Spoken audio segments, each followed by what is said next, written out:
एक पति पत्नी राजी खुशी से रहा करते थे। पत्नी का पति के साथ झगड़ा हुआ तो पत्नी ने अपने पति के साथ हुए झगड़े वाली सारी बातें अपने भाई को बता दिया। तो भाई ने कहा कि एक काम करो, तुम कुछ दिनों के लिए हमारे घर आ जाओ। जब तुम दोनों कुछ दिन एक दूसरे से अलग रहोगे तो तुम दोनों को एक दूसरे की कमी का एहसास होगा। फिर पत्नी कुछ दिनों के लिए पति का घर छोड़कर अपने भाई के घर आ गई। हालांकि भाई बहुत अच्छा था और वो अपने बहन को बहुत प्यार भी करता था।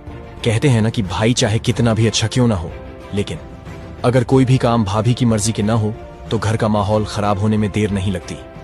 कुछ दिनों बाद ही भाभी को लगने लगा कि कहीं मेरी ननद हमेशा के लिए मायके में ना रह जाए।